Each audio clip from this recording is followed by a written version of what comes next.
Bonjour à tous, je vous invite à vous abonner à cette chaîne, à aimer, à partager, à commenter ces vidéos, c'est très important. C'est une manière de nous soutenir. Merci à vous tous. Et cette semaine, le Haut Conseil de la famille, de l'enfance et de l'âge a publié un rapport sur la consommation de psychotropes chez l'enfant et l'adolescent et dresse un constat très alarmant. Alors, l'augmentation des troubles psychiques chez les jeunes, corrélée au manque d'offres de soins adaptés, entraîne une surconsommation de médicaments donc psychotropes, souvent à haute dose, sur des enfants de 6 à 17 ans. Et entre 2014 et 2021, tous les chiffres explosent. On est plus 49% pour les antipsychotiques, plus 63% pour les antidépresseurs, plus 78% pour les psychostimulants et plus 155% pour les hypnotiques. Voilà, 5% des enfants et des adolescents de 6 à 17 ans consommeraient donc des psychotiques. Et pour en parler, nous sommes avec Marie-Estelle Dupont. Bonjour Marie-Estelle Dupont.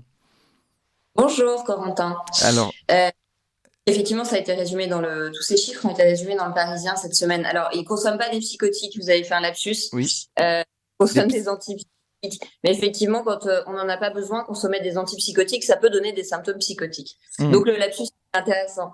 Eh ben, justement, on va en parler de ces différents ces antidépresseurs, des stimulants, des hypnotiques. On va essayer de voir un petit peu la différence. Je rappelle à nos auditeurs que vous êtes donc psychologue, psychothérapeute, que vous êtes l'auteur de Se libérer de son moi toxique aux éditions Larousse, de L'antimère, une psychologue raconte comment elle a survécu à une mère maltraitante, et de aussi Réussir son divorce, qui est sorti donc ce mercredi aux éditions Larousse. Vous voulez nous en dire un mot avant qu'on commence sur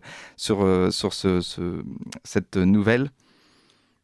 On a choisi d'écrire ce livre devant le constat alarmant de l'augmentation massive des divorces. Et donc, moi, je me suis confrontée à beaucoup de situations où les divorces sont des pugilats et où les personnes se ruinent financièrement, moralement et détruisent complètement leurs enfants dans des guerres qui durent des années.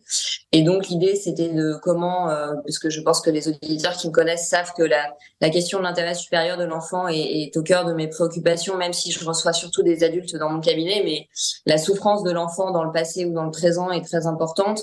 Et donc, j'essaye dans ce livre de dire aux gens que oui, parfois le divorce est inévitable. Alors d'abord, au début du livre, j'essaye de leur dire que peut-être il peut être évité.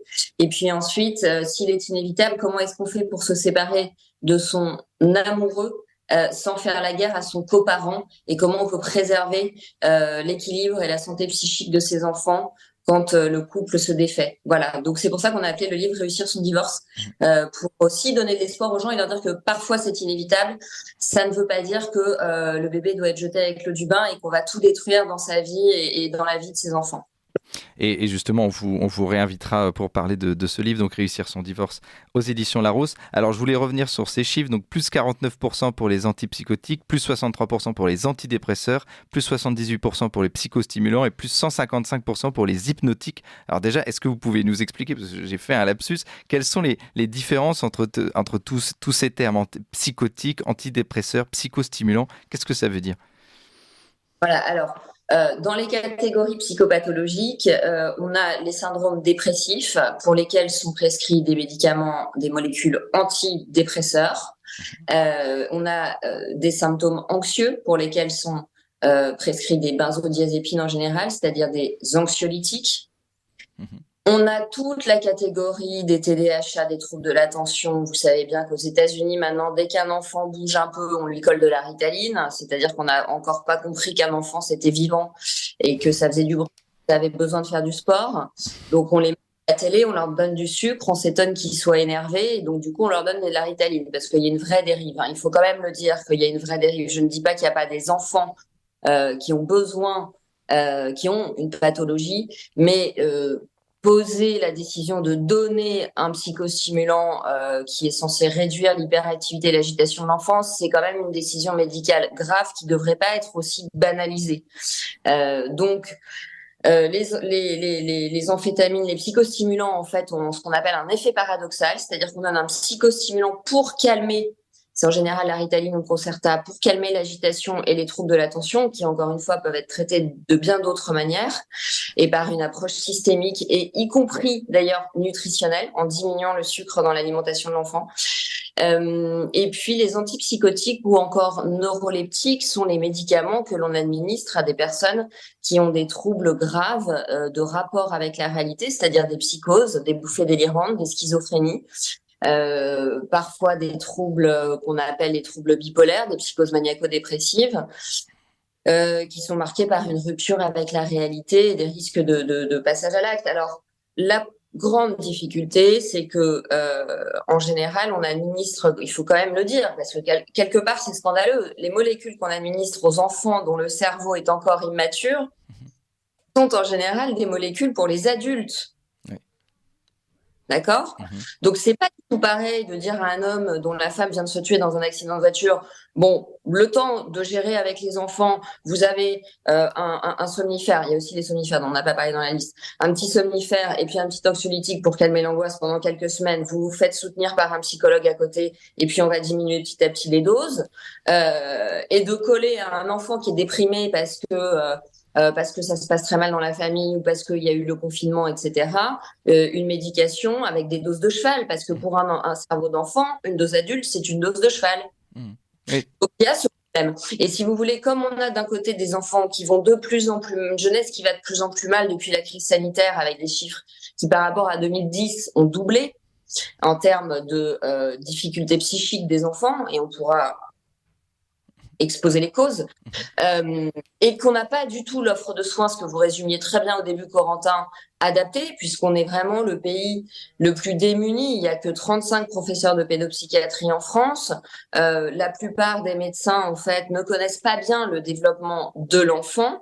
Comme il n'y a pas assez de pédopsychiatres et même de pédiatres, les parents qui sont démunis face à un enfant qui se cogne la tête contre les murs atterrissent chez le généraliste ou chez un psychiatre pour adultes, qui n'a pas la formation spécifique à la neurobiologie du cerveau de l'enfant et qui du coup va lui prescrire, pour tenter d'endiguer l'hémorragie, à la va-vite une molécule sans qu'il suivi, voire même en disant bon bah puisqu'il peut pas avoir sa thérapie, on lui donne une molécule, c'est-à-dire une camisole chimique.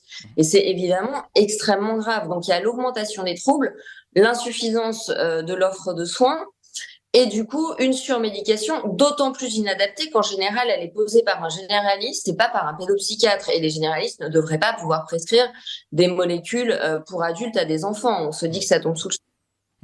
Et justement, vous parliez de ces causes. Il y a 3 ans, jour pour jour, commençait donc le premier confinement. Alors, l'impact du confinement sur la santé des enfants, il a été prouvé, sur la santé des jeunes. Et est-ce qu'il y a encore des séquelles chez les jeunes aujourd'hui de ce confinement 3 ans après ? Oui, bien sûr. Vous savez que les études, alors nous, la sonnette d'alarme, on l'a tirée assez tôt, mais il fallait évidemment des études statistiques pour que ce soit pris au sérieux. La clinique n'a plus la valeur qu'elle avait avant. Donc, ce qu'on constate dans les études, c'est que les bébés, par exemple, pour vous donner un exemple très simple, les bébés qui sont nés pendant le confinement, et qui donc ont vu des adultes toute la journée avec un masque à s'occuper d'eux, donc ils n'ont pas eu accès en fait au visage avec ces expressions émotionnelles qui leur permettaient de développer leurs compétences sociales, ont justement des aires cérébrales liées aux compétences sociales et puis au langage qui sont plus petites que des bébés qui étaient nés avant la pandémie. Ça, c'est un exemple parmi tant d'autres, mais il faut bien comprendre que les personnes, enfin, et notamment les mineurs qui ont décompensé pendant la crise sanitaire des troubles psychiques, ces troubles ne s'arrêtent pas parce que les mesures sont levées.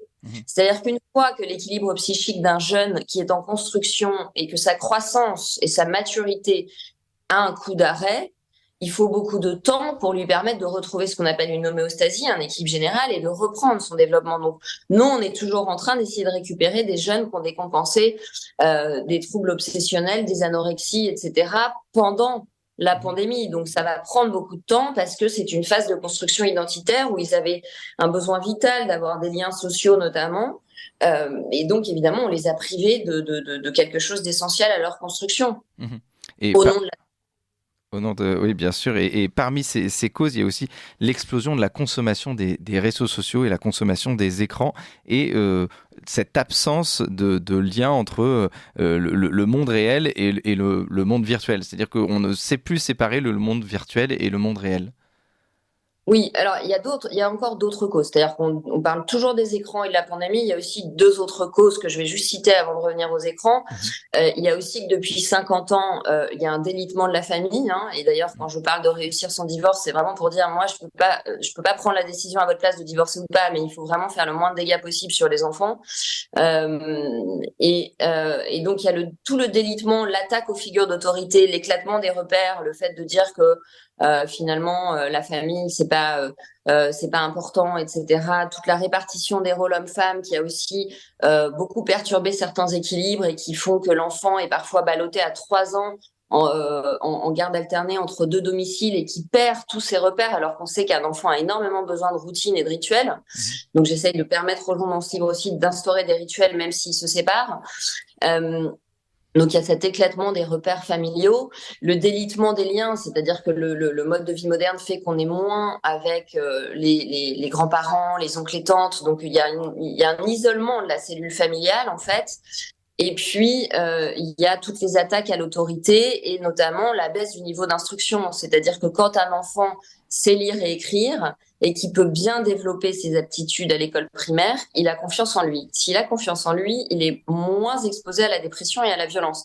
Donc, il faut pas mettre d'un côté l'instruction et de l'autre côté la psychiatrie. La santé mentale, c'est un ensemble de compétences sociales, cognitives et émotionnelles. Et il est évident que plus votre langage est pauvre, plus vous êtes frustré, et plus vous êtes frustré, plus vous êtes violent ou déprimé Mhm. ou anxieux.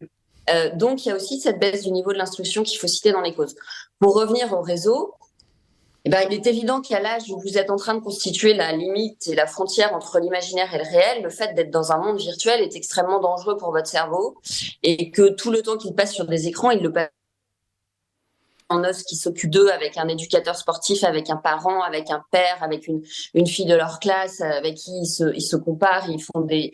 Voilà, donc ils sont pas en train de construire leur véritable lien affectif. On est dans une fragmentation des liens où, au lieu de se chercher des amis, on se cherche des followers. Donc, c'est évidemment quelque chose de fragilisant sur le plan narcissique pour ces jeunes qui sont en train de construire leur estime d'eux-mêmes. Mmh. Oui, bien sûr.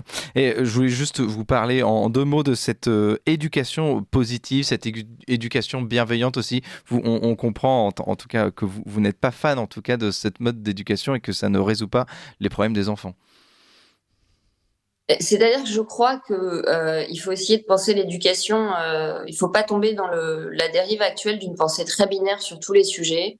Et je crois que entre le père fouettard et l'éducation dite positive, vous dites à votre enfant que vous le comprenez quand ça fait 4 fois qu'il répète la même chose uniquement pour vous provoquer et rencontrer une limite. Il y a un juste milieu à trouver, qu'il faut faire appel aussi à son bon sens et à sa capacité d'observer la personnalité d'un enfant. Il y a des enfants qui ont plus besoin d'être rassurés, il y a des enfants qui ont plus besoin d'être rassurés par le cadre et les limites et l'interdit. Et effectivement, on commence à réaliser que la question, Didier Pleu en parle, que je suis pas d'accord avec tout chez Didier Pleu, mais il a le mérite de rappeler que l'éducation positive, ça épuise complètement le parent et ça donne une vision très faussée du réel à l'enfant, parce qu'en fait, raconter à l'enfant qu'il n'y a pas d'interdit et qu'il peut tout créer, c'est quand même lui mentir sur la réalité, parce que la vie, ça va être que de la contrainte et de la frustration à gérer. Mmh. Et si on veut justement qu'il développe son imaginaire, qu'il développe sa créativité, qu'il développe sa personnalité, il faut lui dire, voilà, il y a le rock du réel, il y a ce que tu peux pas faire, mais dans le cadre de ce que tu peux faire, tu peux développer ton génie personnel, en fait. Mmh. Donc, je crois on est parti d'une mauvaise anthropologie, c'est-à-dire qu'on a voulu se raconter que la liberté, c'était l'absence de contraintes, alors qu'en fait, la liberté, offrir à son enfant la possibilité d'être libre, c'est l'armer pour supporter la contrainte, accepter qui il est, accepter ses besoins, accepter que le désir peut être différé. Et c'est à partir de là qu'il développe son intelligence et sa créativité. Donc, c'est très important de poser des interdits, simplement de ne pas poser des interdits arbitraires. Un coup, je te dis oui parce que ça ne me dérange pas. Un coup, je te dis non parce que là, ça m'ennuie. Vraiment des interdits qui sont très cohérents et stables dans le temps et qui ne sont pas négociables. Et une fois que ces interdits sont posés, vous pouvez faire preuve de souplesse, bien évidemment. Merci beaucoup Marie-Estelle Dupont donc, pour ces éclaircissements. On rappelle que vous êtes psychothérapeute, psychologue clinicienne et que votre dernier livre, donc Réussir son divorce aux éditions Larousse, est sorti ce mercredi. On vous réinvitera pour en parler plus longuement. Merci.